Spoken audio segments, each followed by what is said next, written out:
go!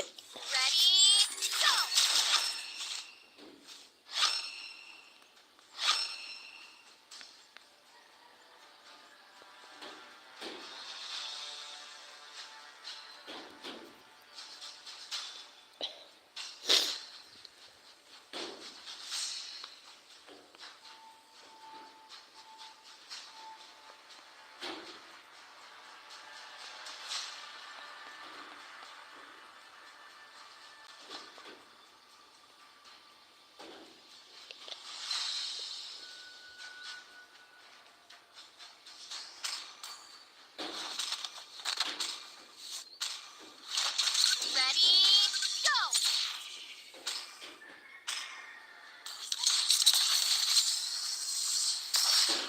Ready, go!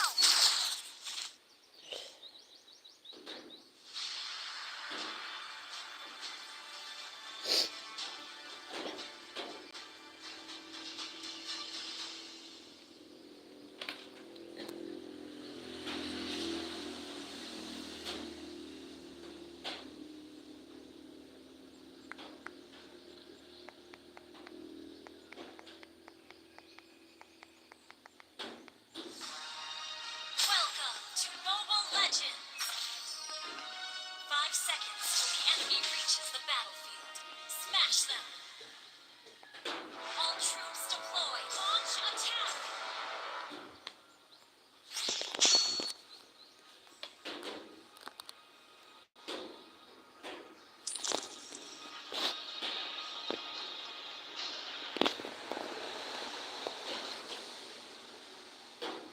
The gun represents justice when pointing at the bad guys.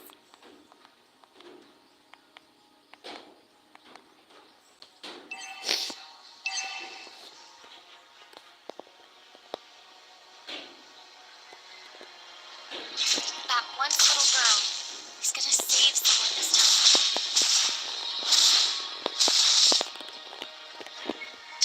The gun represents justice when pointing at the bad guys. Launch attack!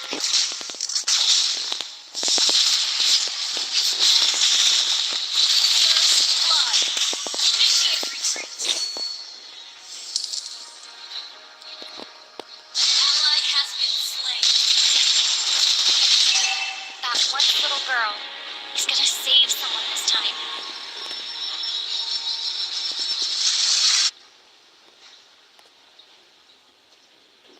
The gun represents justice when pointing at the bad guys.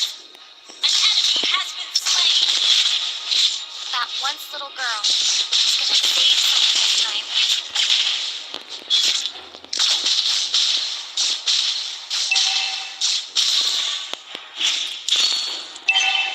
An enemy has been slain.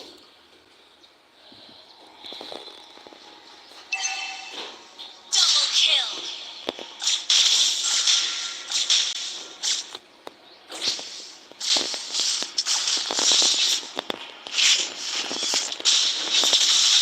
The gun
Ah, That ano? once little girl is going to save someone this time. Shampoo.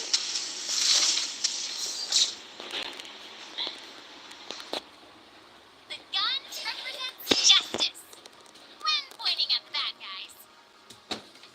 Launch attack. Hindi. Bakit? Ako masama. Pa! Ally has been Oh, mega kill. Double kill. sa bintana. That once little girl is going to save someone this time.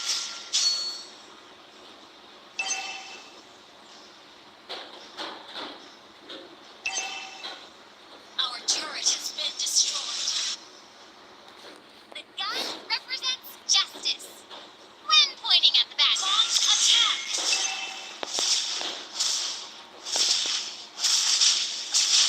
Time to shine has been slain.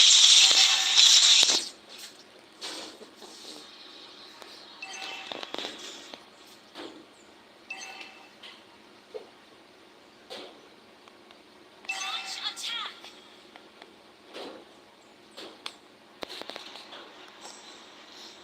Launch attack. Our turret has been destroyed. Enemy has slain the turtle. Launch attack. Ito. Kaya naman. Yan, yan. Initiate Kulay retreat. green. Our turret is under attack. Okay, shampoo. Team destroyed a turret. Ano? Killing spree. Double kill.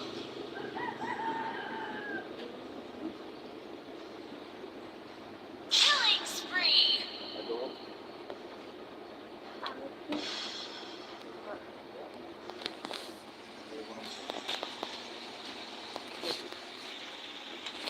Ba? The gun represents justice when pointing at the bad guys. Launch attack.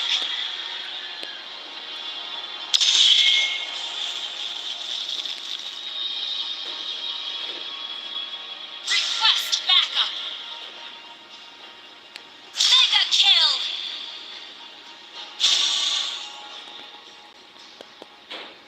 That once little girl is gonna save someone this time. Our turret is under attack. Monster kill.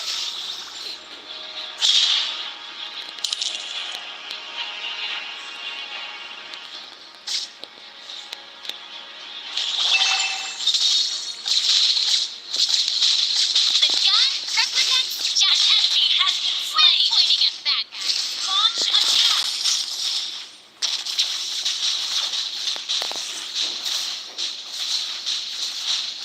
That once little girl. You destroyed a turret.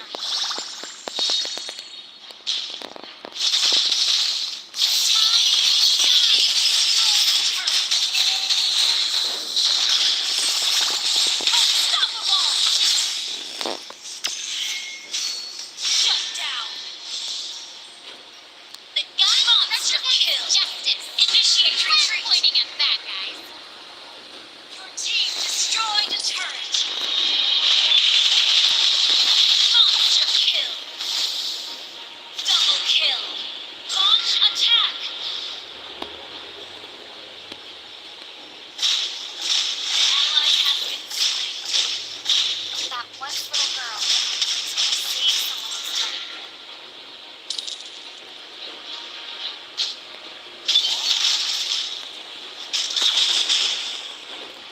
The launch attack. Justice. When pointing at the bad guys. Godlike.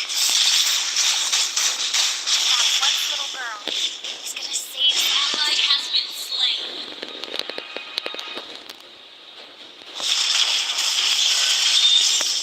Our turret is under attack. Gun represents justice. When pointing at the bad guys. Double kill.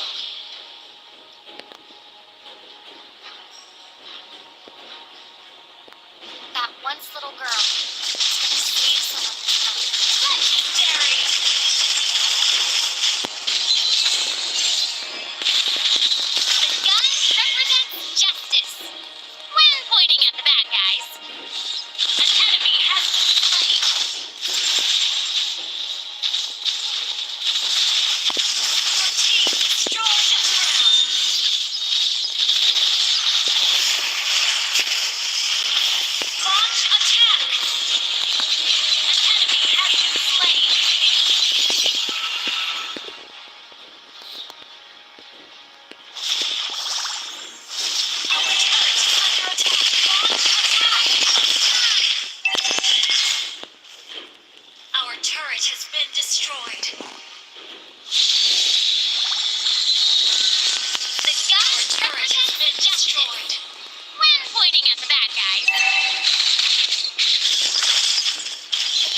right.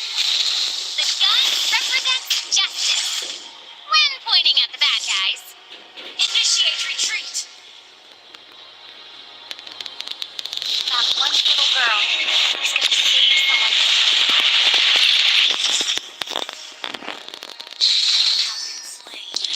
Father, legendary.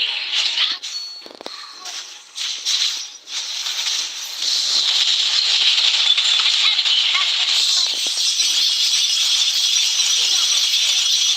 Double kill.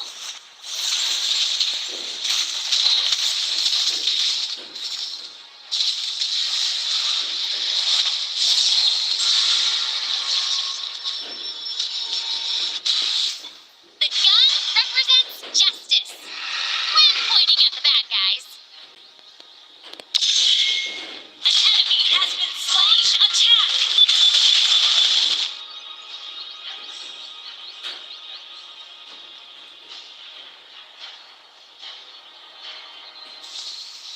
That one little girl is gonna save you. Slain an enemy. Shut down. An enemy has been slain. Double kill. Legendary. Double kill. Team destroyed a turret. Launch attack.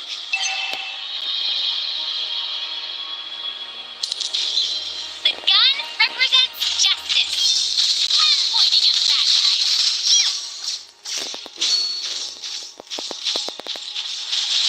killing spree.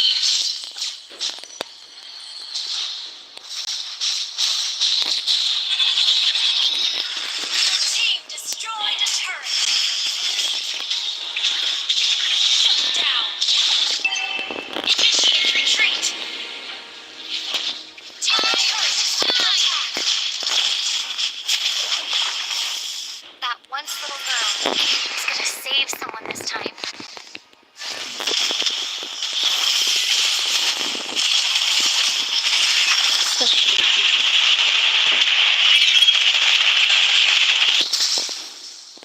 Initiate retreat. Legendary. Initiate retreat.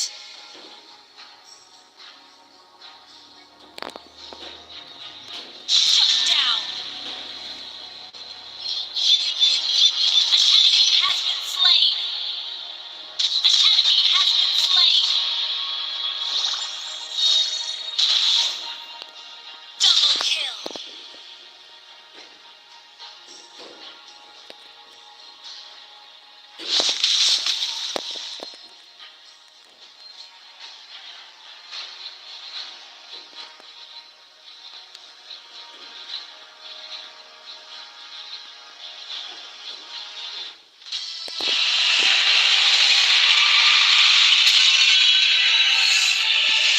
Victory!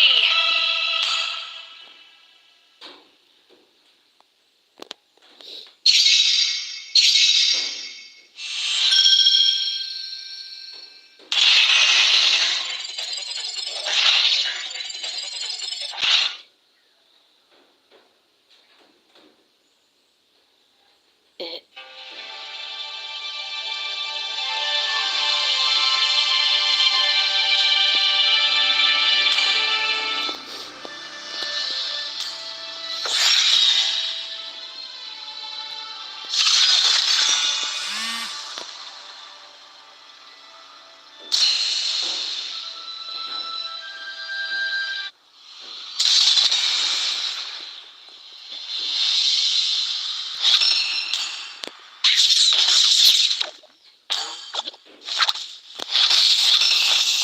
Do you want to make friends with Nana?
reaches the battlefield, smash them. All troops deployed.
Your team destroyed the turret.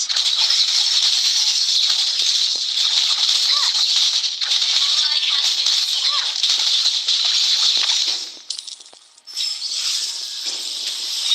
Our inhibitor turret is under attack.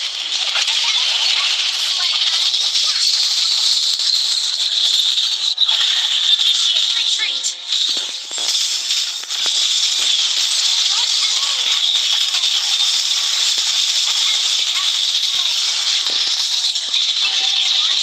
Under attack.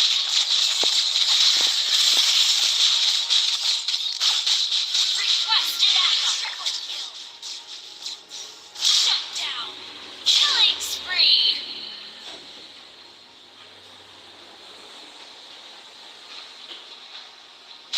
Why are you ignoring me? Request backup.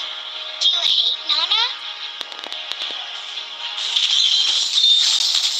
Don't bully me!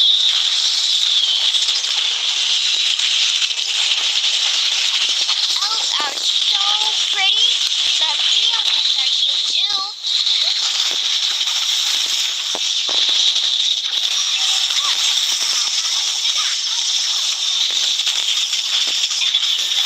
Our turret has been destroyed.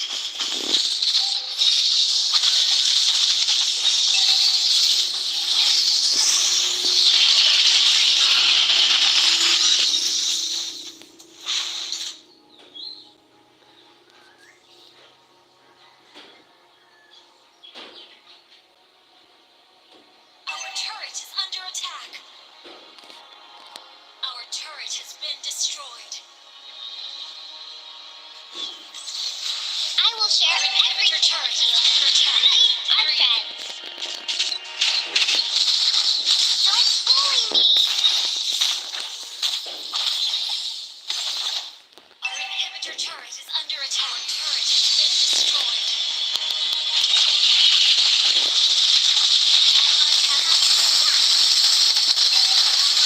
The turret is under attack.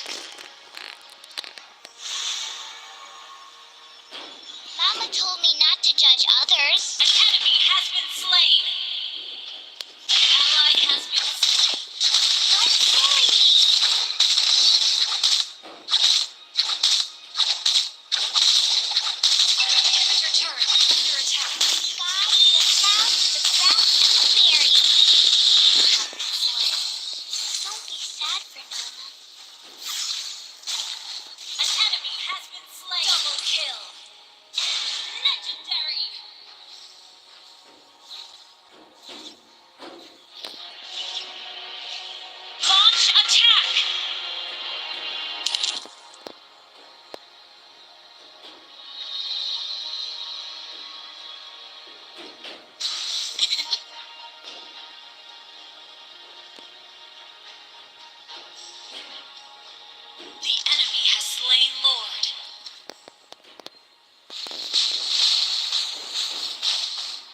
So, you and Vince decided to come up with this whole cancer story.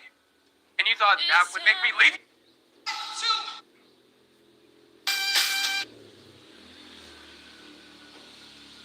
Hindi ko na kailangan ng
kahit na anong mangyari.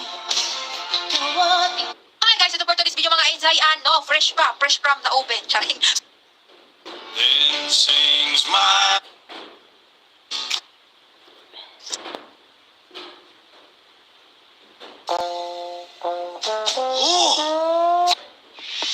Oh, kalma. Baby, kalma. Oh, kalma. Baby, kalma.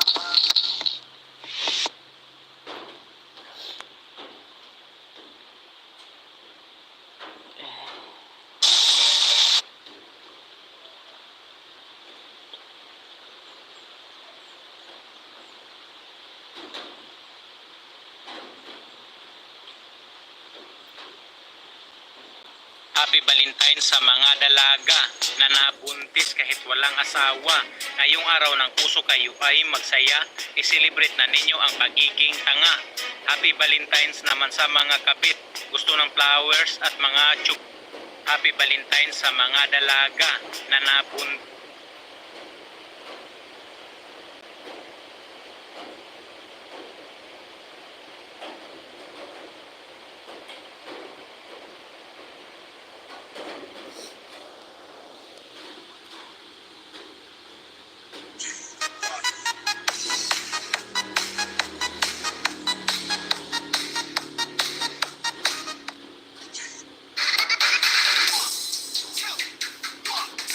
Let's go.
Ah.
Wow, 15 years.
Oh my gulay na eh. Oh, ano nangyari?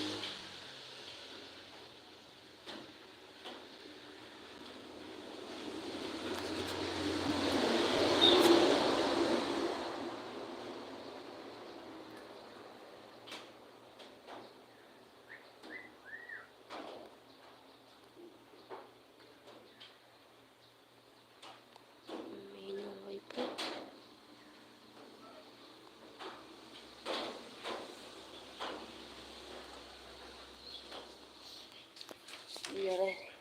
Nare boy.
Thank you, thank you. Thank you sa pagbidyo.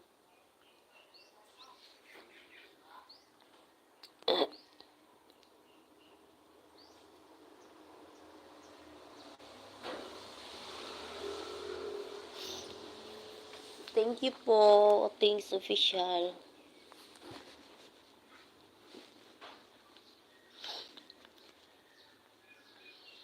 Thank you sa pabidyo.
Natalie had no idea what the Davidson family.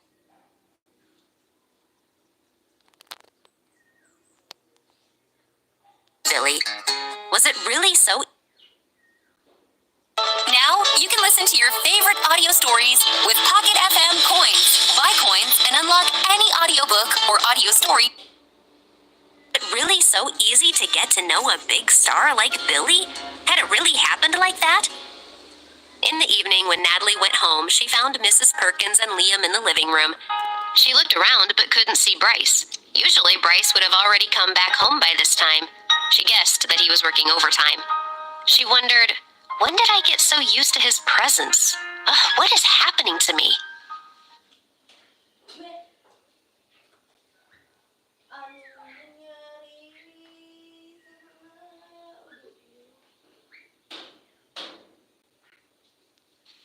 Vivian's heart jumped every time she looked at Liam.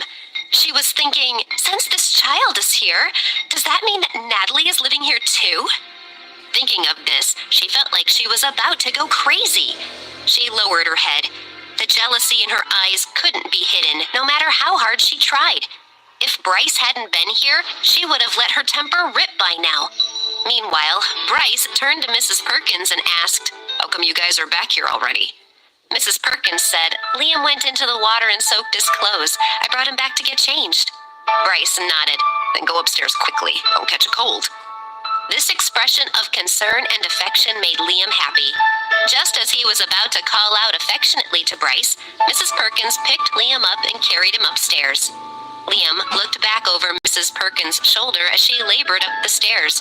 He was very curious about the woman who was standing beside his father. Vivian turned to Bryce and asked, "Bryce, you seem to be quite concerned about that kid. Why?" She had never seen Bryce care for someone so much. Her body trembled, and her eyes were filled with shock and disbelief. She looked extremely upset as she stared nervously at him. Bryce glanced at her. His face was painted with an inexplicable expression. Finally, he said, "Since you're already here, let's eat something before you leave." Having ignored Vivian's question, he turned around to go upstairs. Vivian, who still wanted to get an answer, became more anxious. Just as she was about to say something, Samuel, who was at her side, took her arm and called to Bryce. Bryce, we still have things to do. We won't stay to eat. Thank you. We'll come to visit again another day." Vivian became furious. She struggled to get out of his grasp, complaining, "Samuel, what are you doing? I'm not done here yet."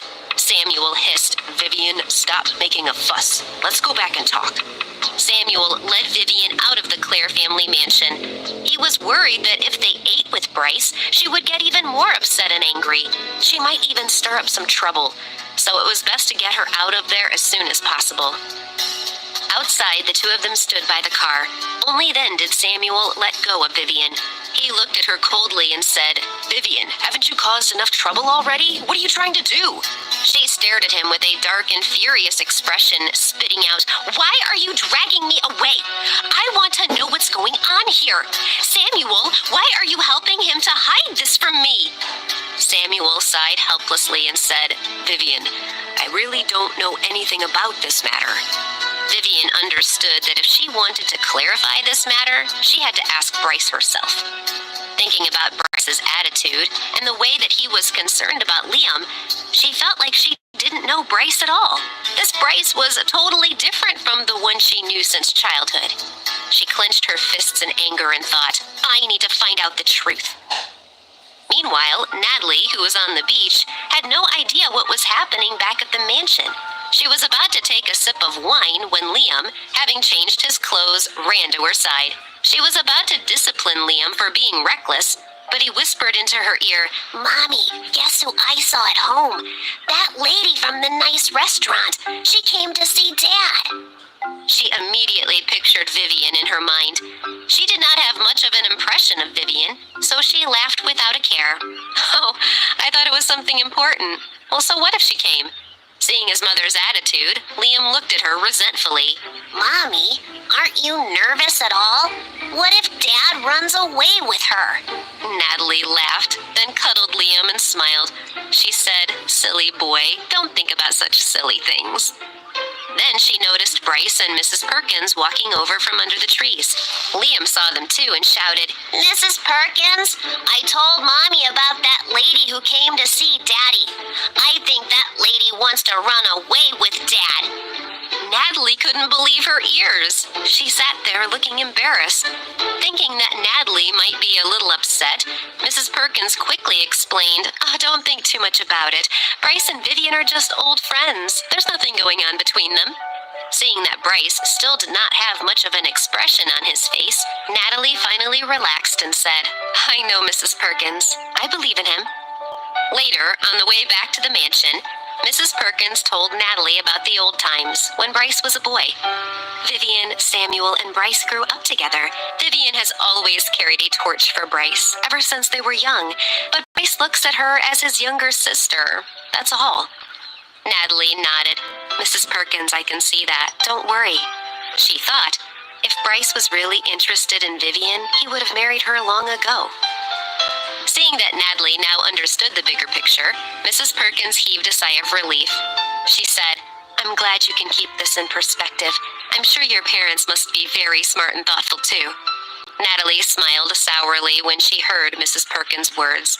She wanted to tell Mrs. Perkins how wrong she was about her family and how her family was anything but thoughtful. She wanted to share how she had been tormented by her family, but she showed restraint, flashed a bitter smile, and chose silence over words. At the Davidson family home, Cheryl wailed, "What? They've postponed the engagement? Nick says his family has postponed our engagement." Hearing Cheryl's words, her mother, Rosemary, stood up with a howl of rage. Anger and disbelief filled her eyes. Rosemary said, "What does the Barnard family mean by this?" Cheryl sat on the sofa beside her, eyes red and swollen as if she had been crying. She looked at her stepfather resentfully and said, "Isn't it because of the current situation in our family? There have always been problems with our company's projects recently, and I think Nick's parents are very dissatisfied with our family because of that." She knew that the Barnards were a snobbish family. If her own family continued like this, then the marriage might get canceled. Thinking about this, she became even more upset. She said in a tearful voice, "Dad, Mom, please think of something quickly. I don't want them to cancel the engagement. I want to be with Nick. I can't lose him." Rosemary's heart ached when she saw her precious daughter so upset. She quickly hugged her and comforted her, saying, "Darling, don't cry. It will all be okay." She looked at Tom, who was standing close by, and complained, "Tom, do you see this? Your daughter is so sad. Think of something." Tom had been pursing his lips in silence. So much had happened to his family and the family business recently that he had grown exhausted. It was difficult to think of a way out. Since he didn't want to listen to their complaints anymore, he went to his study to be alone. Seeing her husband act like that, Rosemary became even more infuriated, and her expression turned ferocious. She hissed, "It's all that little brat Natalie's fault.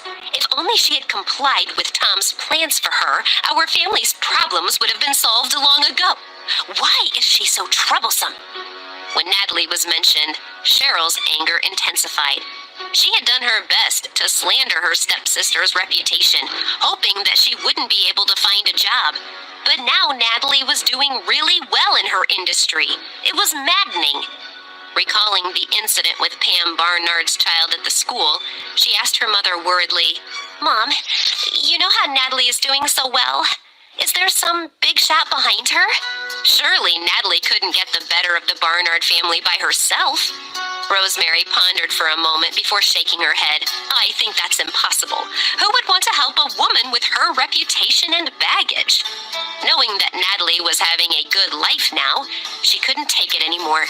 She had always disliked Natalie, and now she viewed her as a thorn in the family's side, and in her side in particular. And now, because of Natalie, her own precious daughter's happiness was also under threat. She couldn't let her daughter's happiness be ruined. She had to find a way to deal with Natalie, to make sure that she couldn't be so carefree and complacent. Later that evening, Tom emerged from his study. His expression had not relaxed. In fact, it had become even gloomier. There was a huge problem with one of the family's companies. If he didn't resolve the problem quickly, he would not be able to handle the chain reaction it could cause later on. He lay down on his bed next to Rosemary, exhausted. Just as he was about to go to sleep, Rosemary looked at her husband and said, "Tom, the company's current situation is causing our daughter's wedding to be delayed. How can we let it continue like this?" Rosemary secretly observed her husband's reaction. As she'd expected, after hearing these words, his expression darkened even further, and he let out a heavy snort. The Barnard family is truly a snobbish family. They've actually neglected the friendship between our two families for many years. But this is simply going too far. She quickly chimed in, saying, "That's right, I agree. We have to think of a way forward and get them back on our side.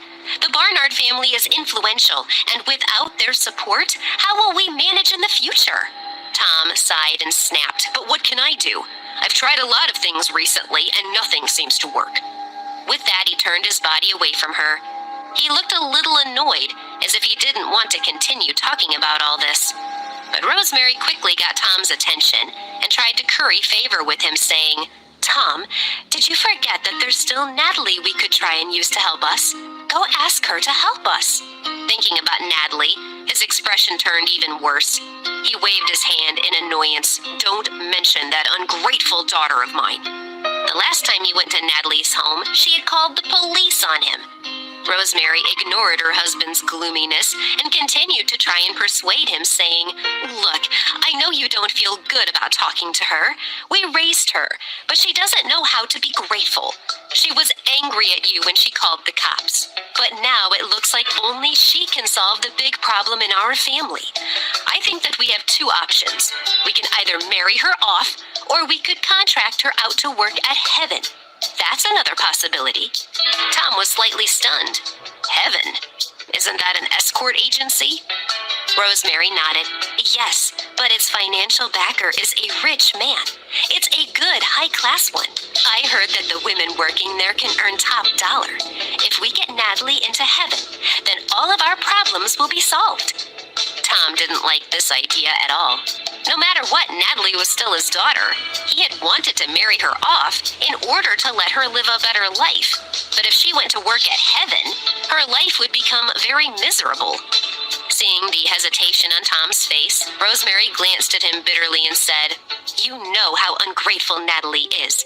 When we get old, we'll only have Cheryl to take care of us. Natalie isn't going to do us any favors voluntarily."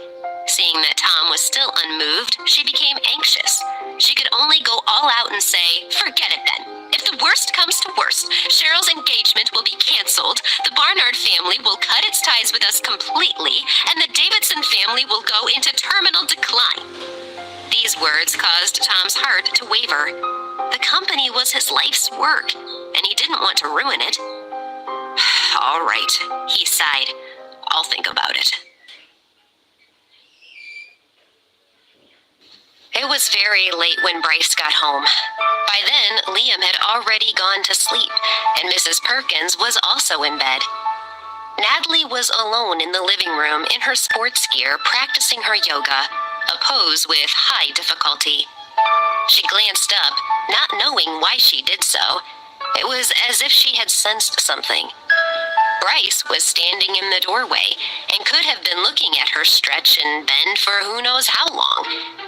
Natalie hurriedly stood up and complained, "How do you manage to creep up on me without me hearing you?" She felt like Bryce had been watching her. Her face was burning with embarrassment.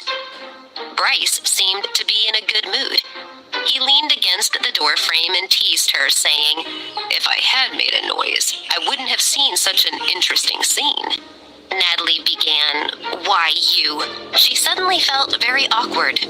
Seeing him turn around and head upstairs, her words stuck in her throat.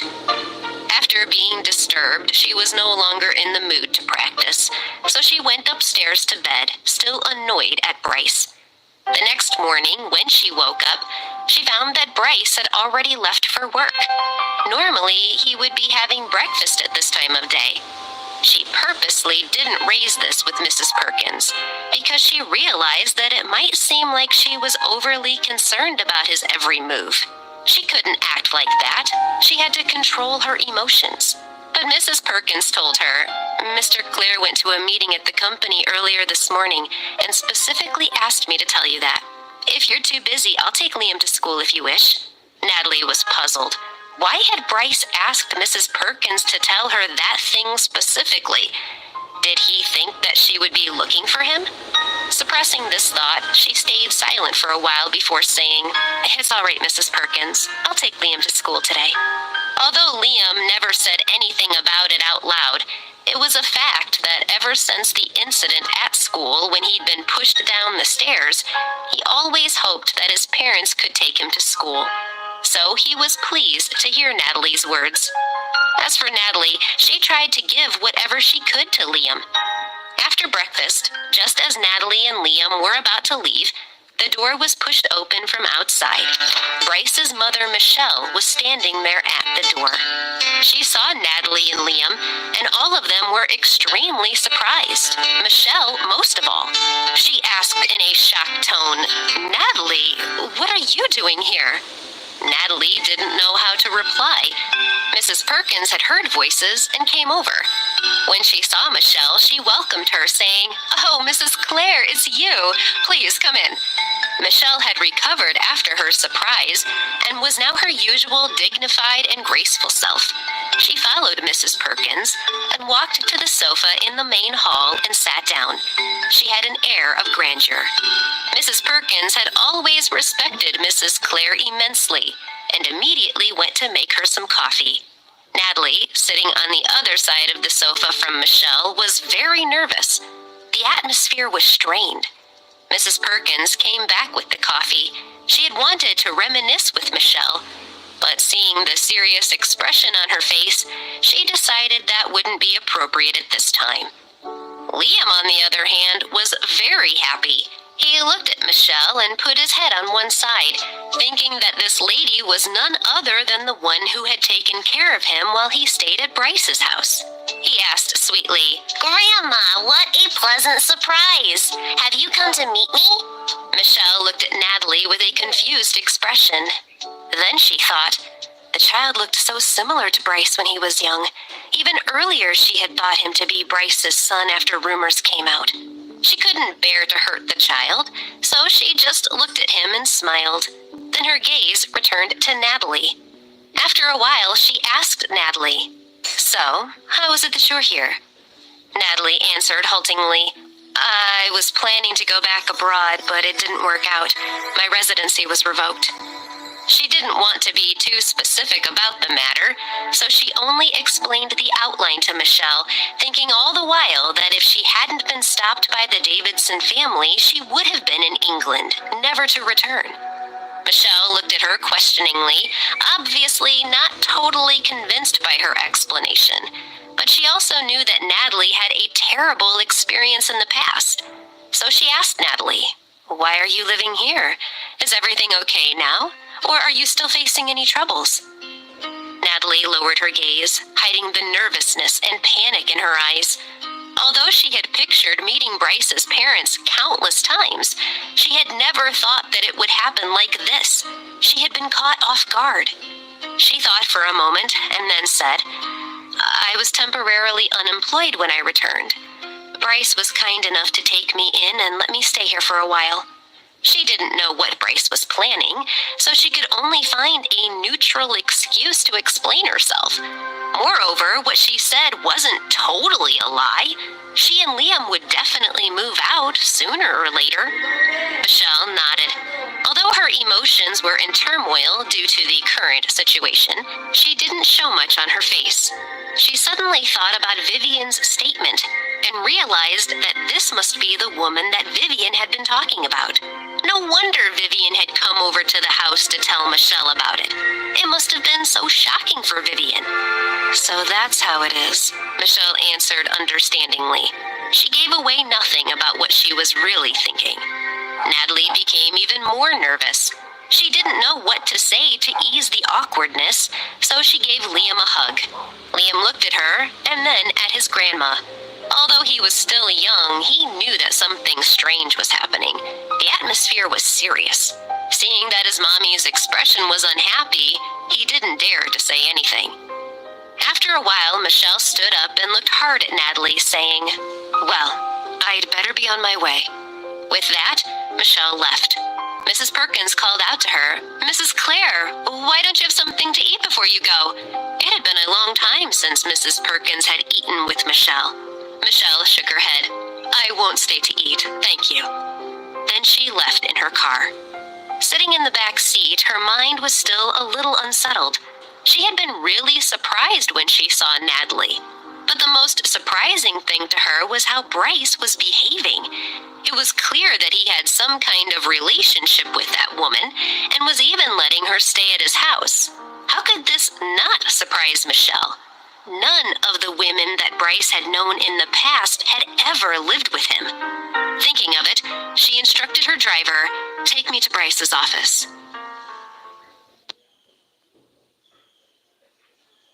Natalie hadn't planned to go to work today. Tony had been rather busy recently and was undertaking several activities on location, so he was not at the company building. As for the other small matters, she might as well leave them to Jill at the office. Natalie decided to have a good rest in the afternoon.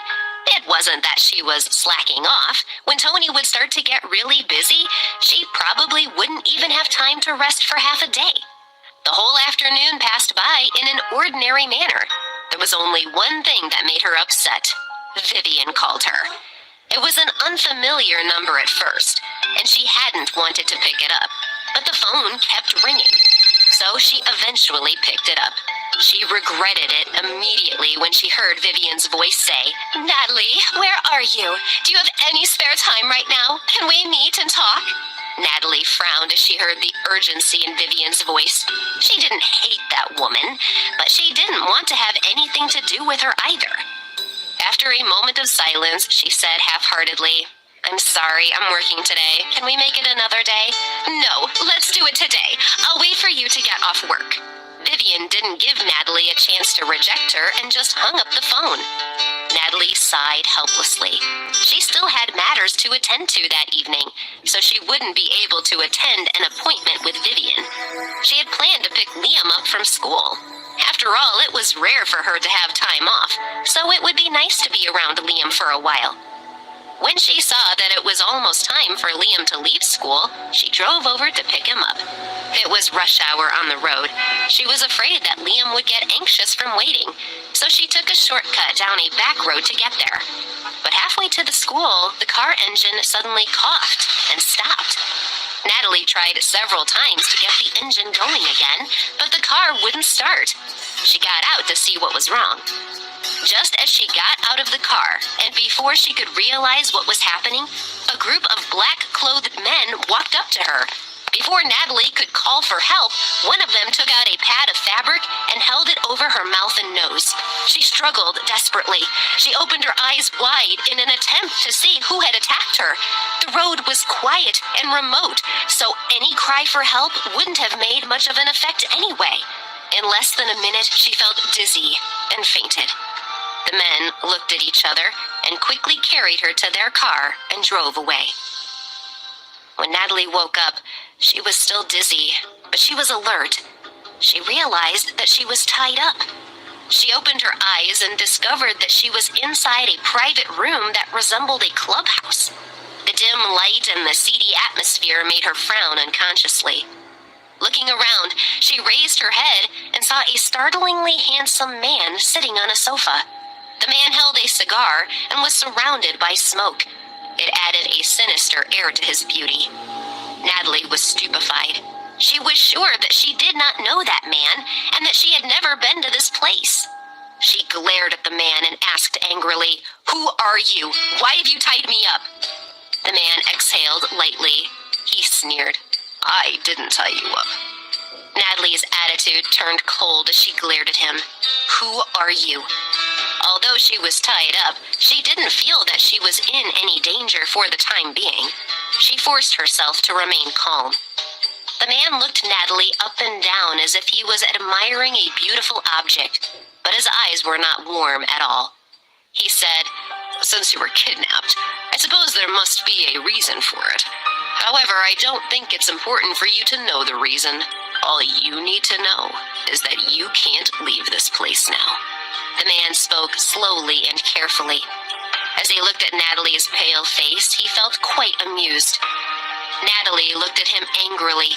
At that moment, she really wanted to wipe the smile off the man's face. She forced herself to look him in the eye. She snapped, Do you think I would come to a compromise just because I was brought here for no reason? I don't care who you're working for. If you know what's good for you, then release me right now. Her face was cold. She faintly guessed that this was something that had been done by the Davidson family, but she was unable to guess what their goal was. Hearing Natalie's threat, the man looked at her with disdain, as if he had heard a good joke. I told you before that if you listen to me obediently, I won't do anything to you. Otherwise, don't blame me for being rude.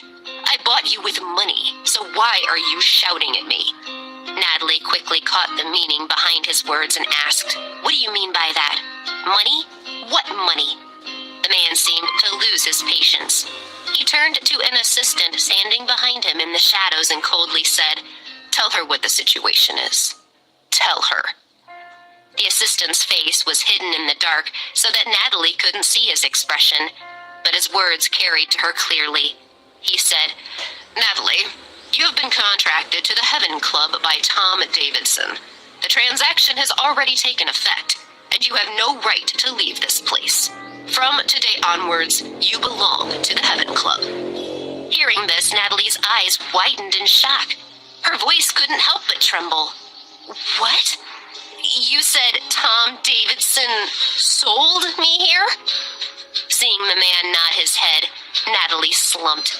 She had been sold into working here, personally, by her own father. She wasn't in shock or despair after hearing the news. She knew that her father wasn't a good person. But today, she learned how low he could fall. Right now, the only thing she could do was to think of a way to leave this place. She said, "Let me go right now. I didn't come here of my own free will. I have no relationship with that person, Tom Davidson, and he has no right to sell me. No one owns me." Natalie was so angry that her entire body trembled. She could only struggle with all her might. The restraints on her weren't extensive, but the room was completely surrounded by people who had been tasked to keep her there.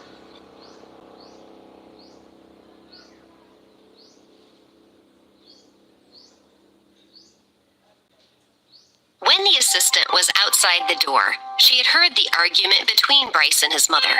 But seeing the boss sitting there smiling like this didn't seem real. Could it be that Bryce was so angry that he had lost his senses? However, she didn't dare to ask him if he was okay. She quietly walked to Bryce's side and gave him the documents she was carrying. "Mr. Clare, this is the contract you need for the meeting tonight. Do you want to take a look?" the assistant said carefully. She was really afraid that she would offend Bryce if she wasn't careful. "There's no need for me to look," Bryce said without raising his head. The assistant was slightly taken aback. "Oh, but this is what we're going to discuss tonight." Bryce interrupted her, saying, "I'm not going tonight. Tell the director of the VARC company that tonight's meeting has been canceled. I have something to take care of, so I have to go home early."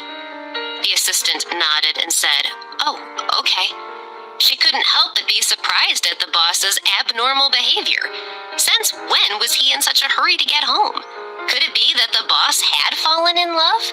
The boss's strange behavior convinced the assistant that this was the truth. But of course, she didn't dare to say anything to Bryce.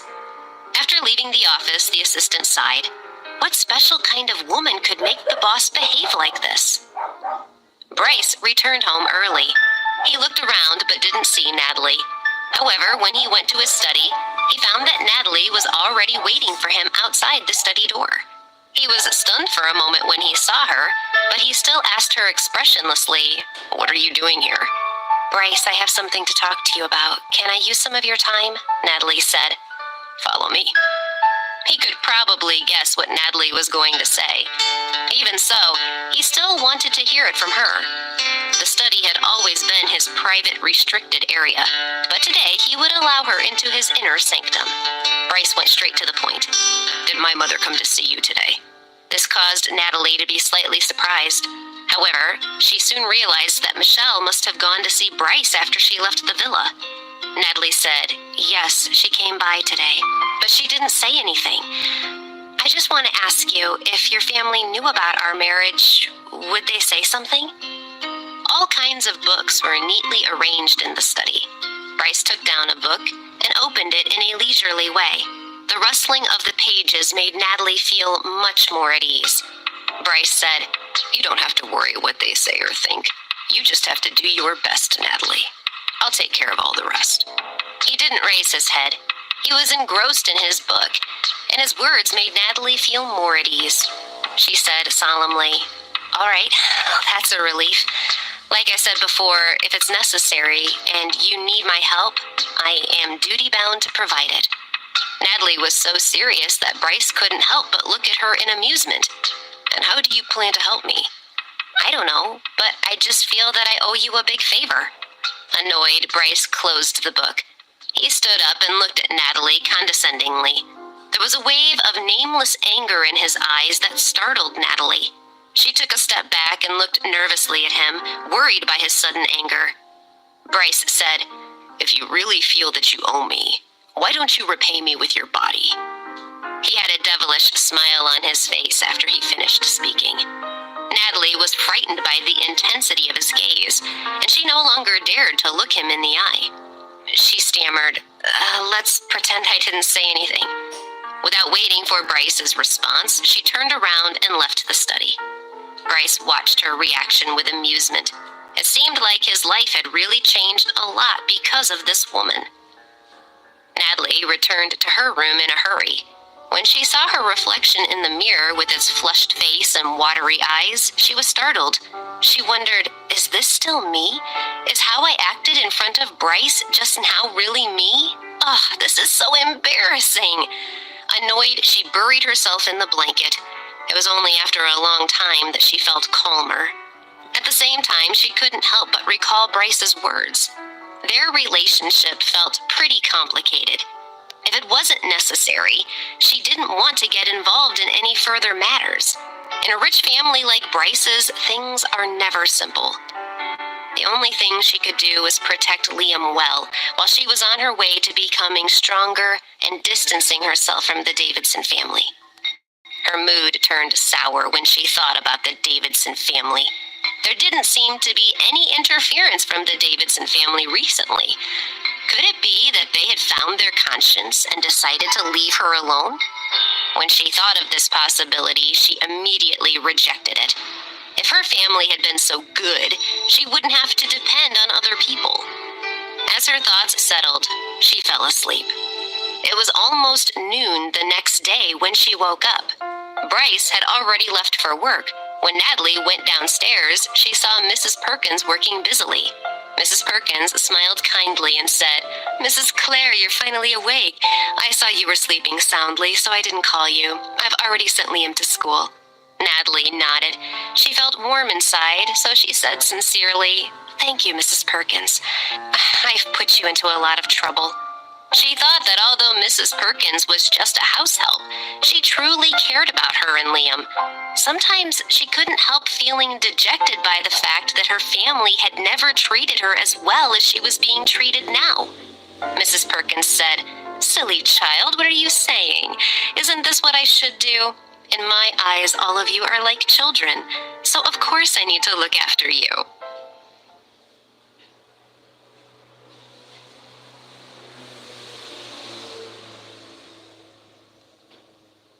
Natalie didn't know if it was just her imagination or reality, but she'd felt that Michelle seemed to be looking at her with a look of deep inquiry the whole time she was there.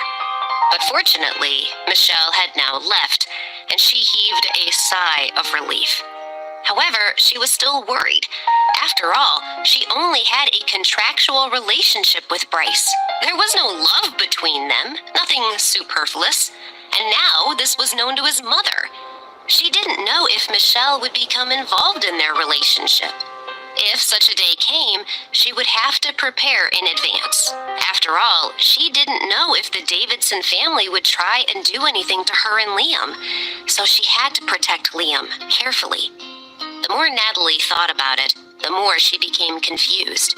She couldn't work out what was the right thing to do, so she decided to give up thinking about it for now. But she would tell Bryce about this matter when she had time and see what he thought was the best thing to do. Meanwhile, At the Claire group meeting, Bryce was dealing with some official business when his assistant suddenly walked in and said, "Bryce, your mother is here. She said that she has something to talk to you about." Bryce was surprised. He was busy and was about to ask the assistant to look after his mother until he had time to talk to her. But before he could say anything, Michelle walked in. Bryce frowned and asked, "Mom, why are you here?" Sitting down on the sofa, Michelle gestured to the assistant to leave. Only then did she look at Bryce, saying, "Bryce, come over here and sit with me. I have something I need to ask you." Seeing his mother's serious expression, Bryce went and sat beside her. Although he was used to behaving in a cold and detached manner with others, he treated his mother with great respect. He loved his parents, even though he didn't want to live in their home. Michelle came straight to the point. "Bryce, tell me the truth. What's going on with that woman in your house?" Hearing this, Bryce was stunned and almost blurted out, "How did you know?" However, when he thought about it again, he immediately understood that Vivian must have told his mother about Natalie. Seeing that Bryce's expression had gone dark, Michelle knew what her son was thinking. She glared at him and pretended to be angry, saying, "You don't need to worry about what Vivian said to me. She said it for your own good. Just tell me what's going on." "Mom," said Bryce, "this is my business. I have my own plans, so don't worry about me," he replied in a cold and perfunctory manner. It was obvious that he didn't want to talk about this matter, but Michelle refused to let it go. The more her son behaved like this, the more anxious she became. She said, "Bryce, do you have feelings for that woman?" He frowned and said in a displeased tone, "This is my affair. You don't need to worry about it." Michelle was infuriated by her son's attitude. She stood up and looked at him seriously, saying, "Yes, feelings are your problem. I don't care about them. But marriage is not just your concern. The entirety of the Claire family business interests is under your control. There are many pairs of eyes on you and your relationships. Right now, your attitude really disappoints me very much. I had previously mistakenly thought that the woman's son was your child and allowed you to carry on as you wished, but not anymore. No matter how much I like that child, he isn't my grandson. You and that woman shouldn't be together." Michelle's eyes had become red. In her opinion, her son was the most outstanding person in the world, and she wanted him to have the best woman as his partner. But this woman, Natalie, wouldn't do. No matter how good she was, the fact that she had a child was not acceptable to her. Michelle couldn't let that woman destroy Bryce, and she couldn't let Bryce bring shame on the Claire family either. Bryce understood his mother's meaning. But seeing that his mother didn't like Natalie that much, he felt annoyed. He and Natalie had never considered this when they had got married, and he couldn't be bothered to consider it now either. What he wanted to do, he would do, and he wouldn't let anyone judge him. Thinking about this, his expression turned darker. He said irritably, "All right, don't say any more. I know what I'm doing, so you don't have to worry about it." Michelle was so angry that she immediately pointed at Bryce. She said, "You, is this how you talk to me? Your own mother? Do you still respect me?" Seeing that Michelle was angry, Bryce's attitude became a bit more gentle, but his tone remained the same. "All right, Mom, just don't worry about me anymore. I am the one who is going to inherit the Claire family affairs, and I will definitely take care of them well." Michelle couldn't bear to stay there any longer. She could only glare at Bryce before leaving with a cold expression. As she left, Michelle told him, "Bryce, you must give us a satisfactory explanation about this matter. We can't let you continue being so impulsive." Bryce paid no attention to her words. He was used to doing things his own way. He had never thought about being answerable to anyone. After Michelle left, Bryce sat on the leather sofa alone. The cool leather seemed to make his heart freeze. It felt as if he and his mother had never quarreled like this before. However, on the day of his wedding with Natalie, he had already expected that this day would come. He had already thought of the worst possible outcome. Strangely, He had thought that he would be irritable and despise Natalie for being so troublesome when this issue would eventually arise. But now, he could clearly feel that he did not have any such feelings in his heart. On the contrary, he had a firm feeling that no matter what others said, he would continue to do what he wanted to do. Bryce's thoughts were a bit fuzzy. He did not realize that when he thought of Natalie, his face gradually turned softer and friendlier, and that it was both a charming and profound change. When Bryce's assistant mustered up the courage to enter his office, she saw Bryce sitting on the sofa, all his usual camouflage and defenses removed. Bryce looked much more approachable. However, this was not what surprised the assistant the most. What surprised her the most was the faint smile on the boss's face. Clamp's subordinate said, "Claire says he wants to see you." Clamp raised his eyebrows and was immediately puzzled. Usually, he didn't have any business dealings with Bryce. They wouldn't ever talk to each other. What was he doing here at this time? Clamp said impatiently, "What? Bryce Claire? Can't you see that I'm busy?" The subordinate was also very surprised. After all, his boss and Bryce's relationship was notoriously tense. When Natalie heard the name Bryce, she was extremely excited. She finally had hope of leaving this place. She also knew that Bryce's purpose in coming here was to save her. It would be a lie to say that she was not moved. Natalie couldn't wait to see Bryce now. The corner of her mouth curled in a gratified smile. Clamp's eyes were clouded as he thought for a while before saying to his assistant, "I don't want to see him. Make some excuse and send him away." The assistant was about to go out and explain this to Bryce, but Bryce suddenly appeared at the door of the room wearing a well-ironed suit. His eyes swept across the room coldly, and an aura of threat oppressed everyone. Clamp immediately changed his expression and snorted, saying with a fake smile, "Oh, if it isn't Bryce Claire. Why are you here? My house is small, so I don't know if it will accommodate a great magnate like you. And your people as well, I see." Bryce's subordinates had followed him in. Bryce's eyes darkened, and his face became rigid. He turned to face Clamp. Clamp's people and Bryce's people were set for a fight. They were on equal footing in terms of numbers, but Clamp made them leave, shouting, "Get out of here, all of you! What business do you guys have here?" His face was covered with a grim expression. They all left the room. Natalie shouted, "Bryce, I'm here!" Her heart was filled with excitement, and a smile crawled up to her face immediately as she waved at Bryce like a child, saying, "Bryce, did you come to get me? Please, hurry up and get me out of here." Her eyes were filled with eagerness. Bryce's attention switched to Natalie. Seeing that she was unharmed, he felt a surge of relief.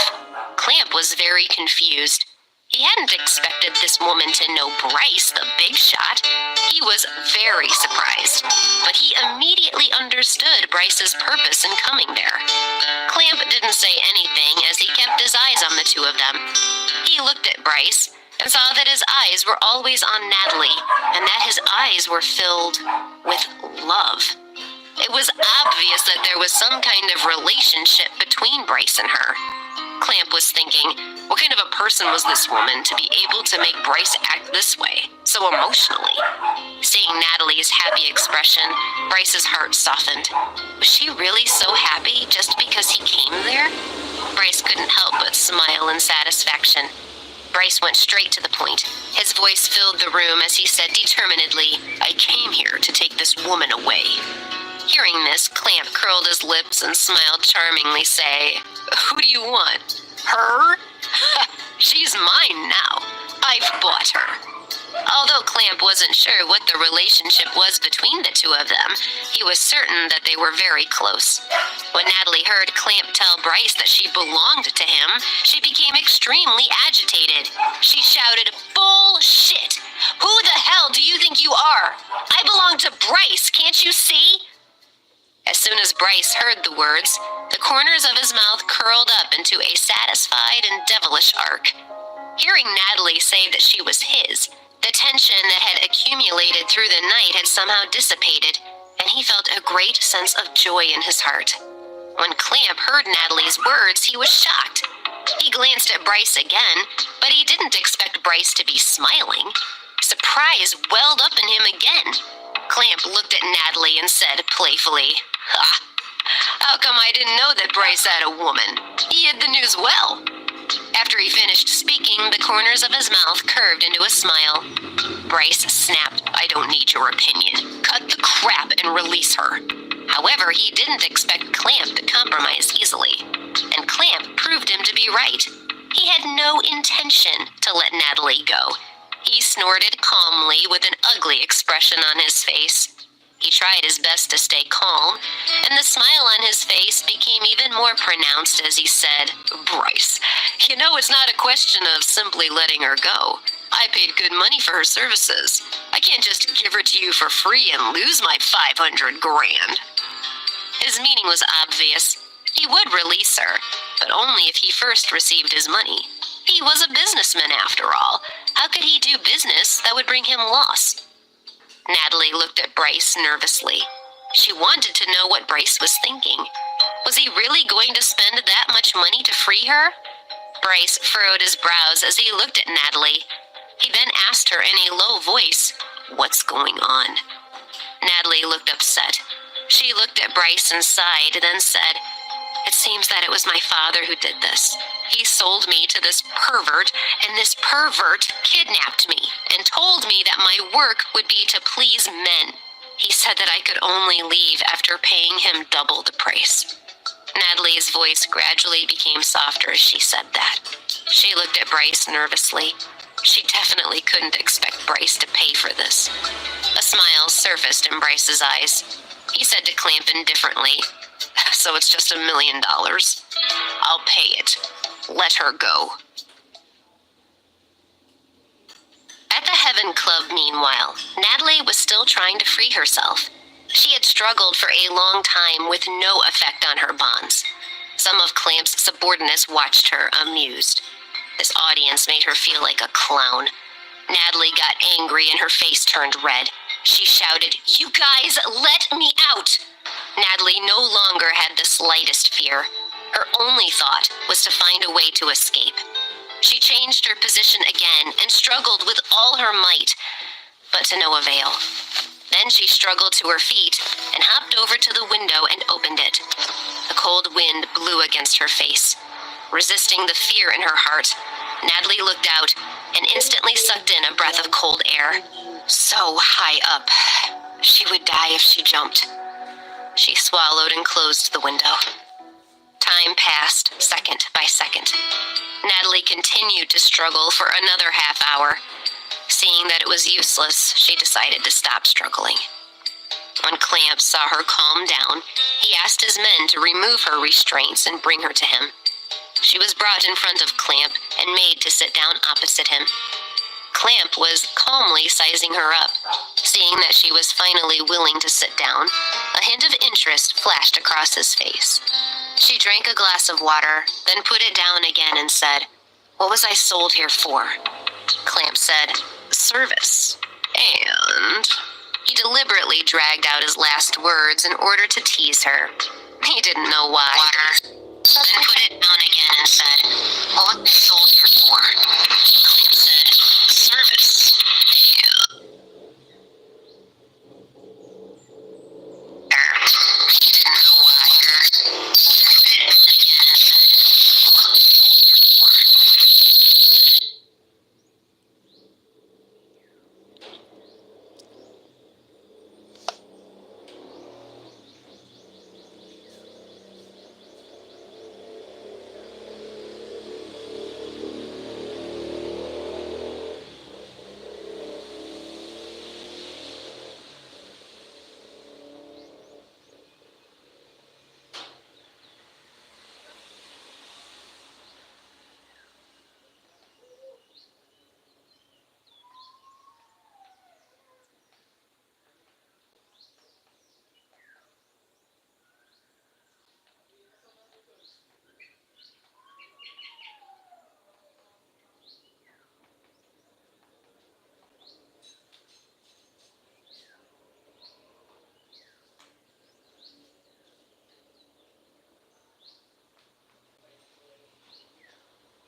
her.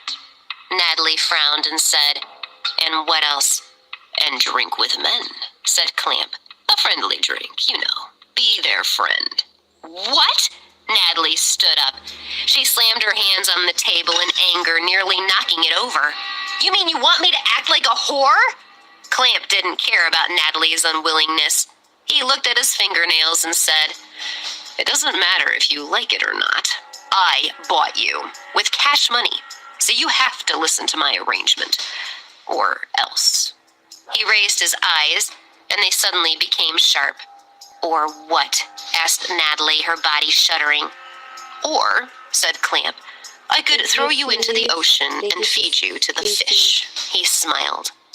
Right now, Clamp really wanted to scare Natalie to see what kind of effect it would have on her.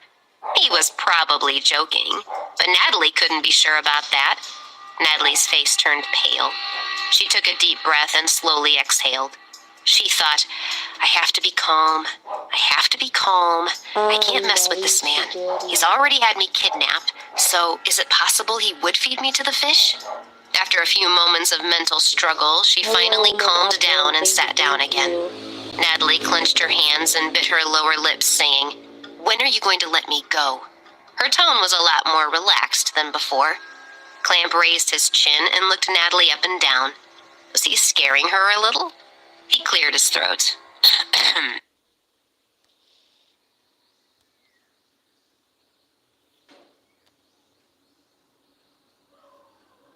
Raised his chin and looked Natalie up and down.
And then you can go.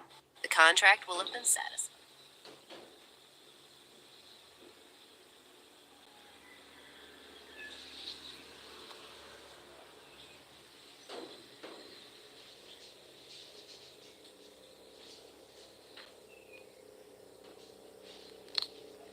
And then you can go. The contract will have been satisfied.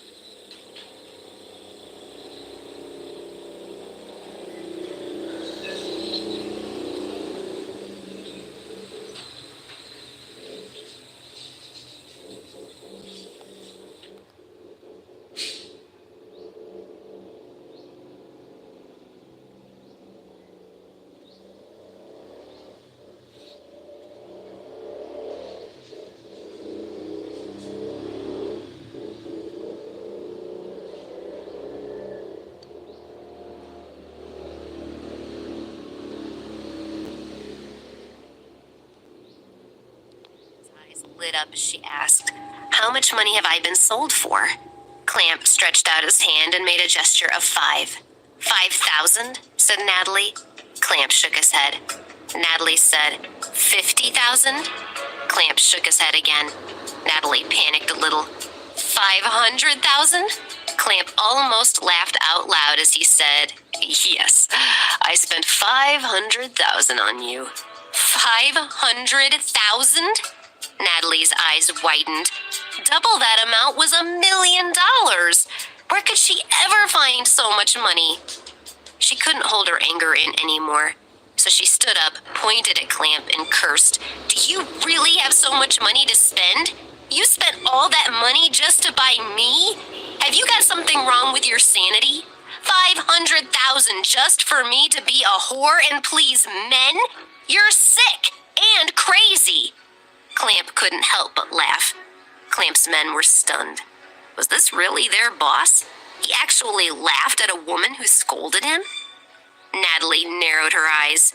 "What are you laughing at?" "What am I laughing at? Don't you know?" Under Clamp's gaze, Natalie felt uncomfortable. Her blushing face turned even redder. She said, "Does it have something to do with me?" Clamp nodded and said, "I'm laughing at your bravery." After Clamp finished, he laughed out loud again. His subordinates also laughed. Natalie was so angry that she was at a loss for words. She snorted, "Freak!" disdainfully and turned her face away. Clamp's people couldn't stand it any longer. One walked over and gave Natalie a warning look, saying, "Be careful what you say." Clamp said, "I'm fine. This woman is really interesting." Natalie seemed to be satisfied when she heard that, saying, "Oh, is that so?" She smiled and looked at Clamp with disdain, then said sarcastically, "Then I feel honored, big boss." Clamp frowned and said, "You know that I'm your boss, but you still dare to speak to me like that?" At that moment, a subordinate walked in from outside, looking worried. Clamp frowned and said, "What is it now? Speak!" The subordinate said, and glanced at Natalie, but didn't say anything else. Clamp said impatiently, "Ignore her. Just say it directly." The voice of the subordinate was rather soft as he stuttered, "It is Bryce Clare. He's here."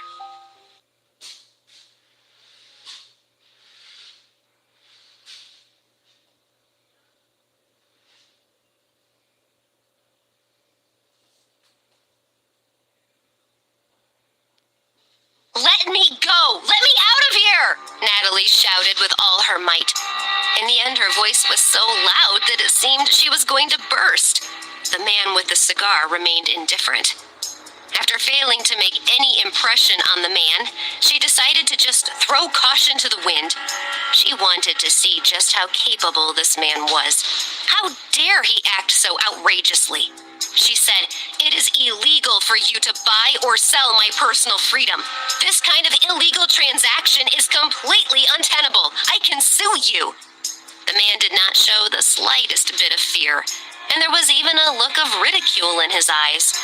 He raised the corner of his mouth in disdain and snorted, "In the Heaven Club, I, Ronald Clamp, am the law." Natalie looked at him in disbelief. An intimidating aura spread out from him, causing the surrounding people to lower their heads in fear. She did not react for a long time. She felt more and more discouraged. So, he was Ronald Clamp. She had heard of him before. She suddenly understood how dangerous the man in front of her was. Moreover, it was likely that she would not be able to escape so easily. At the Clare family mansion, Mrs. Perkins called Bryce. When he received Mrs. Perkins' call, Bryce was having an evening meeting. She spoke hesitantly on the phone. He only heard vaguely that Natalie had disappeared, and he quickly hung up. Bryce said brusquely, "This meeting is canceled. I have to leave." After saying a few words to his assistant, he left in a hurry. There was a very serious expression on his face. The other people in the meeting looked at each other blankly. Their eyes were filled with deep shock. Bryce never left during a meeting. What could have happened? They had clearly heard the name of a woman mentioned in the call. Could it be that the rumors of Bryce being in love were true? For a moment, everyone was overtaken by a mood of gossip. The cancellation of the meeting was no longer important. Bryce falling in love was the most important thing. Bryce ordered his driver to speed up. He had a bad feeling. He was afraid that he felt like a huge stone was pounding on his chest. The driver immediately floored the gas pedal and sped away. His body was already covered in sweat, and his panic grew when he saw that the car was getting low on gas. He didn't dare to relax. Bryce's anger was the thing he feared most in the world. When Bryce got home, he rushed to the living room without stopping for a moment. With a dark expression, he asked Mrs. Perkins, "Hurry up and explain what happened. How come Natalie disappeared?" Mrs. Perkins' face was anxious as she said, "Mrs. Clare said she would pick Liam up from school, but she and Liam weren't back by dark. I didn't pay much attention at first. I thought maybe Mrs. Clare had taken Liam out to play somewhere, but Liam called me later to tell me that he was still at school. It was only when I went to pick him up that I realized something was wrong. I couldn't contact Mrs. Clare, so I thought it best to inform you right away." Bryce's face darkened. He could see that the matter wasn't simple. He had already called some of his people while he was in the car, and they had assembled out in the driveway. He told them, "Quickly go and check on Natalie's whereabouts. Check the places she has been to in the past few days. Search every corner of the city. Don't come back until you find her." He said this with a dark expression and through gritted teeth. His subordinates were all shocked and immediately ran off to investigate. He dialed dialed Natalie's number, but it was still unavailable. In the end, he just threw his phone aside in annoyance. Bryce had a feeling that the Davidson family must be involved in some kind of plot against her. He said to some of his more trembling subordinates, "Go and keep an eye on Tom Davidson. Don't let him go anywhere without keeping tabs on him." His people quickly responded. Bryce's expression was so terrifying that they didn't even dare to look at him. While his subordinates searched for Natalie, he sat on the sofa gloomily. The warm light cast a shadow on his cold, handsome face, making him seem even more sullen. The aura emanating from his body made everyone bow their heads in fear. He was angry. Angry, afraid, and worried. Not long after, Liam ran downstairs and tightly hugged Bryce. Although the little guy was still young, he understood that his mommy had gone missing. He couldn't help but ask with a worried face, "Daddy, Mommy will be all right, won't she?" Liam's eyes were red as he stared at Bryce. It was obvious that he had been crying. Bryce's heart quivered. He picked Liam up and took him in his arms, saying, "Don't worry, your mother will definitely be fine. I promise." Bryce was raging inside. There's someone who has dared to touch Natalie. Whoever did that surely doesn't want to live anymore. Suddenly thinking of something, Bryce got his assistant to look up a person's number and called them. Tony, who had just returned to the hospital, was slightly surprised to hear an unfamiliar voice on his phone when he picked up. "Who are you?" Tony asked warily. "It doesn't matter who I am. Just tell me where Natalie is." Tony let down his guard a little after hearing Natalie's name. He paused for a moment before replying truthfully, "Natalie didn't go to the company today and hadn't come to my place." Although he didn't know who this man was, he still chose to tell him the truth. The man didn't seem to be Natalie's enemy. Just as he was about to ask if something had happened, the caller hung up. Tony looked at his phone. The more he thought about it, the more he felt that something was wrong. He gave Natalie a call, but her phone was turned off. He suddenly had a bad premonition and quickly called back the number of the man who had called him. However, he found that he was no longer able to get through to that person's phone. His expression immediately became flustered. He thought, why is Natalie's phone switched off? Could something have happened?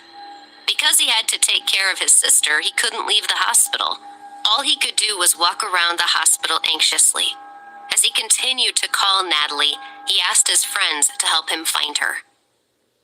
At Bryce's mansion, meanwhile, an assistant suddenly walked over with a complicated expression on his face and whispered something to Bryce. As he listened to the assistant, darkness descended on his face.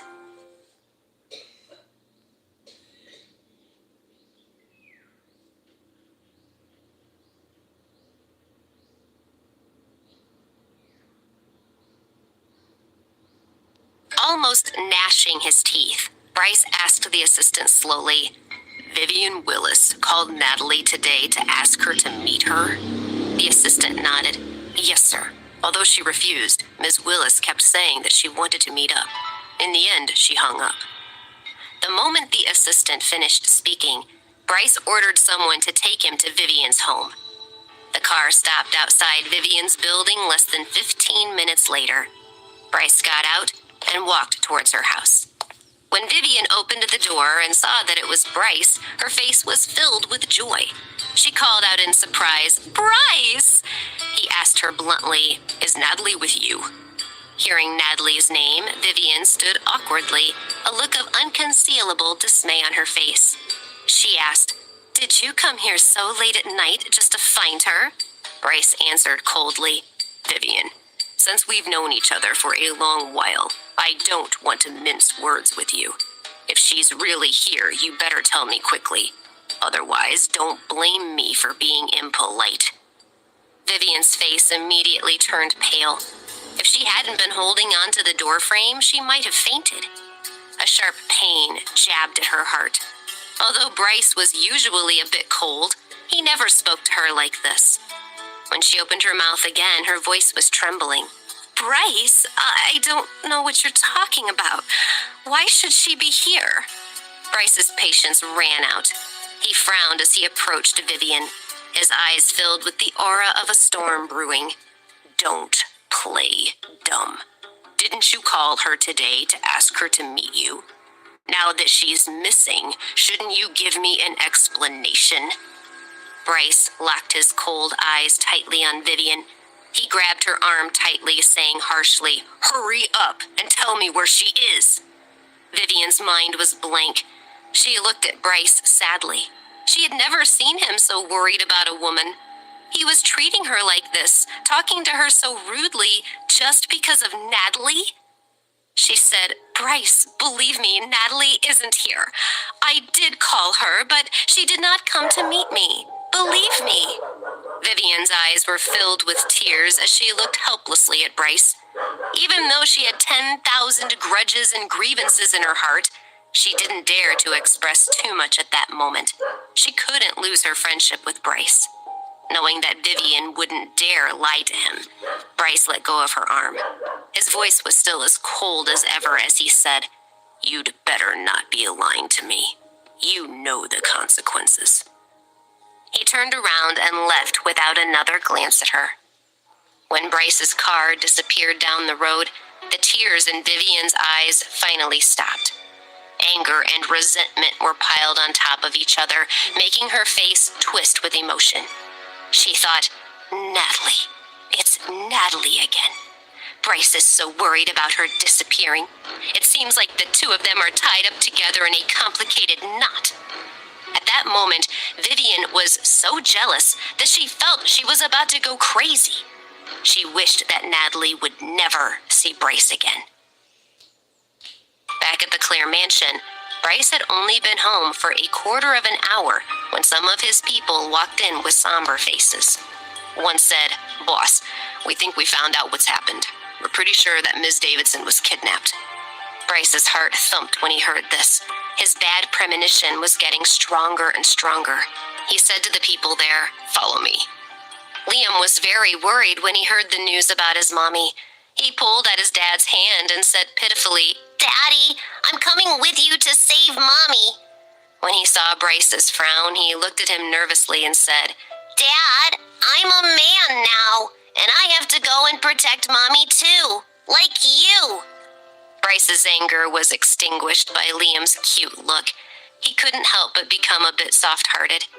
He squatted down patiently and said gently, "Liam, you just wait at home. I promise you, I'll definitely bring your mother back." Liam's big eyes blinked and started to tear up.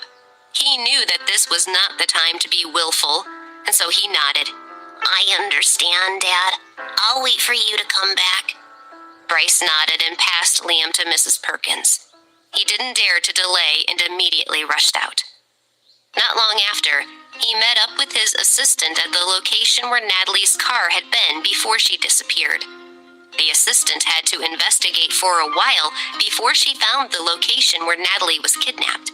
The assistant said, "This is the place where Miss Davidson went missing. We found no signs of struggle or fight near the car. She was probably taken away in an unconscious state."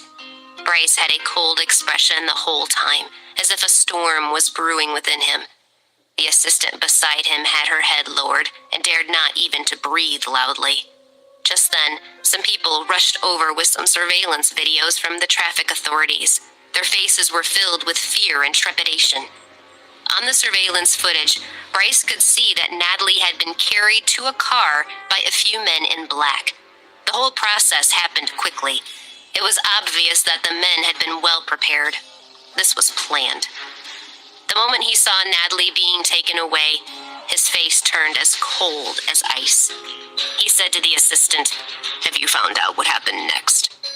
Hearing this, the subordinate beside him couldn't help but tremble as she stuttered, "It's people from the Heaven Club." The corner of the assistant's mouth twitched. Bryce and Ronald Clamp were sworn enemies. If Natalie had been taken by Clamp's people, what kind of danger might she be in? Bryce's expression remained gloomy. After pondering for a moment, he instructed his people, "Get everyone over to the Heaven Club." The subordinates dare not delay any further and made arrangements for all of Bryce's people to go to the Heaven Club. Natalie tugged at Bryce's sleeve, her face filled with nervousness. And she said, "What nonsense are you saying? That's $1 million. It's too much." How could she ask Bryce to pay $1 million? How was she going to repay such a large favor in the future? Bryce didn't care about her nervousness. He looked at Clamp with his usual calmness, saying, "So will you let her go?" Clamp said, "No, I don't think so. I suddenly changed my mind. She is a priceless treasure. She can move your heart, and that's priceless, don't you think?" Natalie was so angry that she rushed in front of Clamp and wanted nothing more than to attack him. She shouted, "What did you say? Say it again." She was so angry that her entire body was trembling. Bryce, who should have been furious, was instead extremely calm. He took 3 steps forward and put his arm around Natalie's waist. He said gently, "Don't be afraid. I'm here." Then his gaze turned to Clamp. Bryce said, "So it's like that. And what if I try to steal her from you? Take her away by force." The atmosphere suddenly turned cold. Bryce's fists were clenched tightly. When Clamp saw this posture, he said angrily, Okay.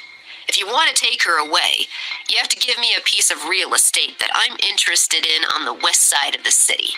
He then added, "I'm allowing you to take her, but not because I'm afraid of you. It's because I'm worried about potential harm to my business interests." Bryce's eyebrows furrowed and he looked doubtful. He lowered his head, not allowing anyone to see his expression. Clamp's face changed quickly, his anger being replaced with a smug smile. He said, "What? I thought you loved her so much, but..." Although Natalie was angered, Bryce still held her back. The assistant next to Bryce stared at his boss without blinking. His hold on the folder in his left hand tightened even more. Although his expression was very calm, this change in the folder's shape betrayed his anxiety. Seeing this, Clamp was even more pleased. He thought, "The price I'm demanding is something that they can't afford. I don't intend to give them a good deal." The assistant could only look at Bryce. He thought back to a few days ago when he and Bryce had gone to bid on the piece of real estate Clamp wanted. The boss had communicated with the bidders in advance, as well as with the authorities who had registered the bid. One could imagine how much effort and money Bryce had spent on that land to secure it. But it would generate $1 billion in profits when it was developed. If they gave it up on their bid, all that money and effort would be wasted. As an assistant, he had no right to interfere with the boss's decisions, so he could only watch. After a while, Bryce raised his head and said, Sure. It's just a plot of land. I'll give it to you." Then he said to the assistant, "Do the handover with him later." The assistant stumbled out to prepare the documents. Clamp's eyes lit up. Bryce threw that piece of land away, just like that? Just what kind of magic did this woman possess that was worth him doing this for her? Breaking free of the hand on her waist, Natalie confronted Bryce. "What are you doing? How can you do this because of me?" Bryce didn't say anything. He just grabbed her waist again and walked towards the door. Unable to break free, she walked out with him. The room finally quieted down. Clamp chased everyone out of the room, lit a cigarette, and laughed loudly as he recalled what happened just now. So it looked like Bryce didn't mind spending a large sum of money in exchange for the freedom of this woman. Clamp said to himself, "Natalie, you've successfully piqued my interest. You won't be able to escape me that easily." On the drive back home, Natalie didn't seem to have recovered from her shock. She stared blankly out of the window, thinking about something. The assistant looked at Natalie, then looked at Bryce, and finally couldn't help but ask, "Mr. Clare, are you really going to give that land to Clamp?" Bryce glared coldly at him. The warning in his eyes was very obvious. The assistant climbed up, but could...